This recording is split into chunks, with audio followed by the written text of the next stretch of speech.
विधान भवनात येण्याचं स्वप्न साकार झालंय, काय भावना आहे? बोला काका. हा सर्वश्रेय पक्षश्रेष्ठी आमचे एकनाथराव शिंदेजी, देवेंद्र फडणवीसजी, अजितदादा यांना श्रेय देतो की माझ्यासारख्या एक साधा माणसाला एक तिकीट देऊन आज आमदार बनवलं आहे. आमची अंधेरी पूर्वची जनता त्यांचे खूप खूप आभार मानतो. पहिल्यांदाच विधानसभेत आलो आहे. याआधी पास घेऊन विधान भवनात तुम्ही अनेक वेळा हल्लात, आज मात्र ग्रँड एंट्री मिळाली, तुम्हाला कोणी अडवलं नाहीये.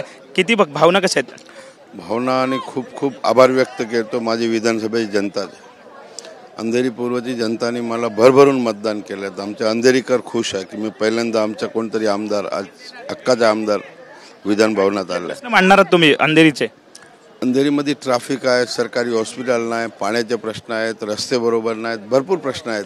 पूर्ण चांगलं काम करू 5 वर्षात. नगरसेवक तुम्ही होतात, नगरसेवक म्हणून चांगली कारकीर्द पार पडलीत, आता आमदार म्हणून तुम्हाला संधी मिळाली. अंधेरीची कायापालट करायची आहे, अंधेरीकरांचे स्वप्न पूर्ण करायचं आहे, मुंबईत अंधेरीचं नाव रोशन करायचं आहे, एवढं काम. धन्यवाद. मुरजी पटेल आपल्या सोबत होते. म्हणतायत त्यांनी असं म्हटलं आहे की अंधेरीचं नाव जे आहे ते मोठं करायचं, अंधेरीकरांचा विकास करायचा आणि यासाठी मी सभागृहात आलोय, अशी भावना ते व्यक्त करतायत. कॅमेरामॅन रोहन पवारसह विनायक डावरून, TV9 मराठी, मुंबई.